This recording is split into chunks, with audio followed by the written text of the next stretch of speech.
How everyone doing? Everyone well? Good to see y'all beautiful faces in this place called DMS 15209, South Page. Amen. We're glad that y'all are in the house on Valentine's Day. I would be remiss if I didn't say happy Valentine's to everyone. To the brothers, I know we don't want men to dictate to us when we should buy stuff. Do it all the time, but just do it. That's all I'm saying. Just do something. You know what I'm saying? Just do something. It helps. Just do something, right? Just do something for the love of your. Just do something for the love of your life. Amen. Amen. Amen. I'll make sure I do something for sure. For sure.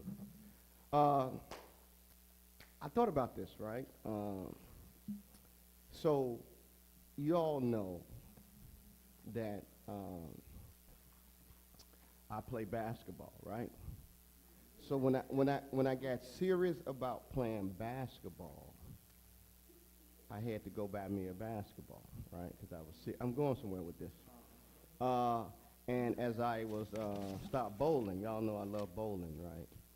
And so when I first went bowling, I didn't have no shoes, no bowling ball or nothing, no bag.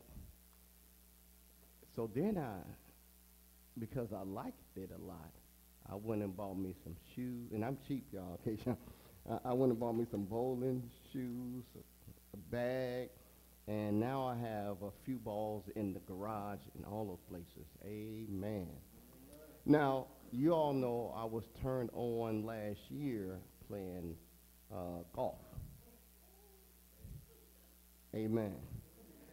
But I have not invested in it yet because and I think I could be pretty good at it. I got one amen, right? I think I can be pretty good at it, but I have not invested in it yet, right? Because I'm new at it. And I found out, and y'all help me out with this, what you are interested in, you'll find yourself investing in it. I said all that to say this. All of us that's invested in, I'm in the Bible thing again now, right? All of us that's really into the Word now should be invested in the Word, right? You should have a nice study Bible, right? Because you invested now. You don't just come in it and then you're going to buy something real new and expensive. It grows on you, and as more you get in tune on it, you want something more.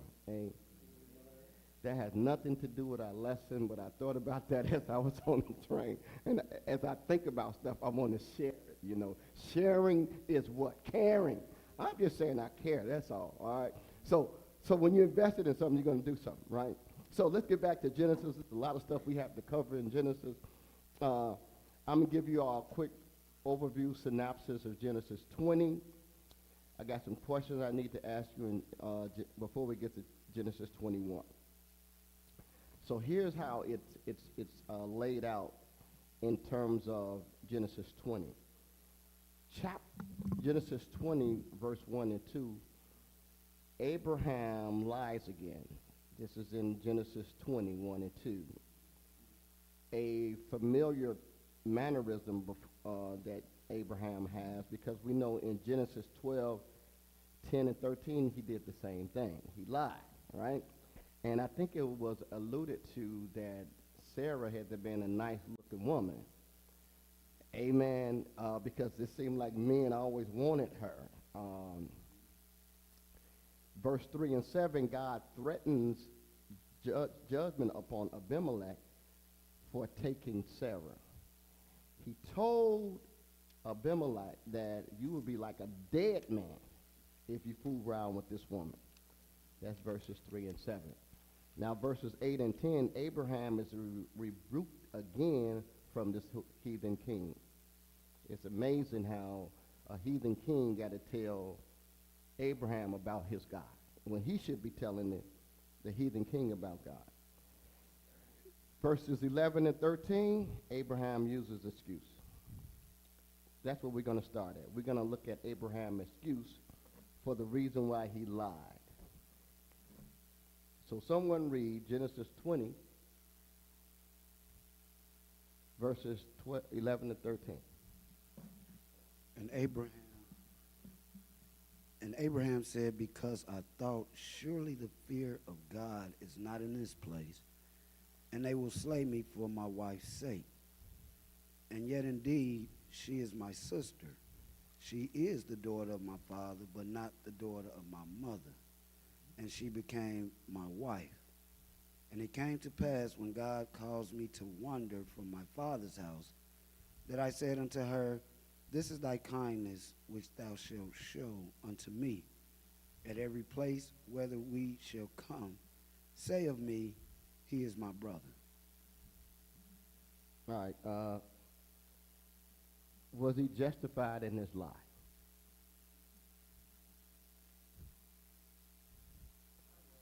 So lying is okay then. No. No.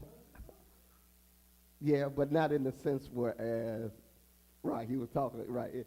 A small lie is still a lie, right? Right. There's no small lies. You either lying or telling the truth. There's no gray area. I know sometimes we want into the gray area. Bent the truth.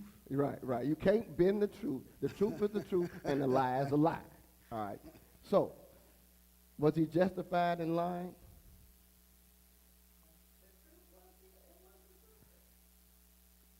Was that his, but that's not the whole truth, though. Right. So, there's no such thing as a half truth and a half lie.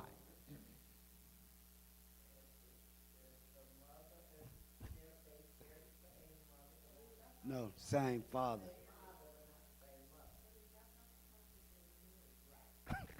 Uh-huh. Good food for thought, right? Omission, sin of omission. Yeah. That's what he was trying. But we know the motives that he did it, right? Mm-hmm. Because the motive is going to always tell you the reason why. Yeah. He said because they were heathens, God ain't in here. So I'm scared because y'all don't have the kindness of God. Right. And you can take her, you will, I guess he figured, right, That's get the rid same of thing him. before, right? Right, get rid of him. So what he's doing, what he was trying to do, he was trying to protect himself again, right? I want to say his family, but he was trying to protect himself. Is there anything wrong with trying to protect yourself? If you doing somebody, right? If we could choose between me and you, somebody got to go. If there's a choice, but you can't say that. You can't. But if I had, boy, only person be up in here would be me. I'm joking. Scratch that from the record. All right.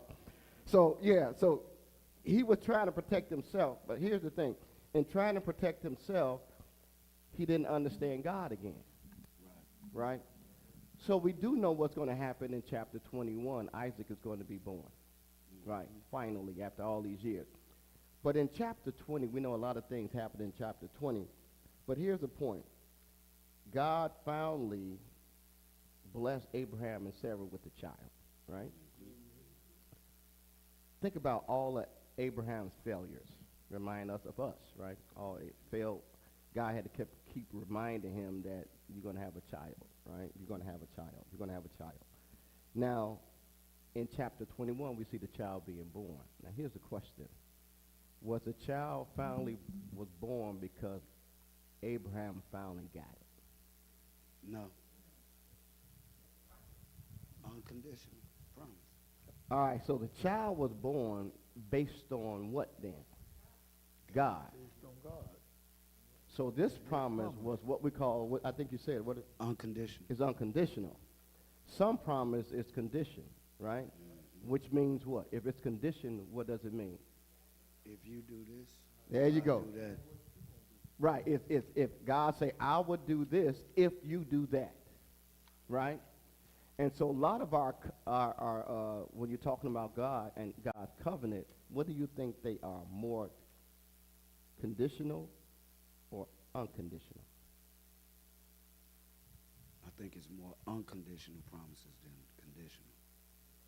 Mm. What do y'all think? This is just a food for thought. I haven't done any research, but I will. What do you think that God's promise is more conditional or unconditional? What is conditional again? Don't get them have to do confused. nothing at for court. it. Promises. When we say conditional promise, what are we saying? If you do this, Right. It's conditioned on you doing something. amen. So the question is, do we believe that God's promises are more conditional or unconditional? Unconditional. Unconditional. Unconditional. Unconditional. Unconditional. You think it's more conditional? It depends upon how you look at it, because God says he reigns on the just as well as the unjust. Okay? So he's talking about all humanity. But when you start talking about being born again, one of his children, okay, you must yourself confess that you're a sinner. And then that is a conditional. But being sealed, right, is unconditional. Y'all got to talk your mic. Y'all got to talk in the mic. People want to hear y'all live streaming. We streaming. We get a mic. Get a mic. You need to get your own mic. Put your name on it. You still have to fulfill certain things in your religion in order to receive from God. So I think that God is going to give you what he promised, but we still have a job to do, and we still have to follow his instructions in order to receive it. And I think the problem with a lot of us is God does not operate in our time. Right? So we know that how long that Abraham had to wait for Isaac to be born? How many years? Y'all should know this. How many years? How many years did he have to wait? How many years did he have to wait for the child to come? He made the promise. He was how 25. old when he made the promise? 26. 26. 25, right? He made the promise. Abraham was 75 years old, right? The promise didn't come to fruition until he became 100. And if 99 child was born, he was 100, right?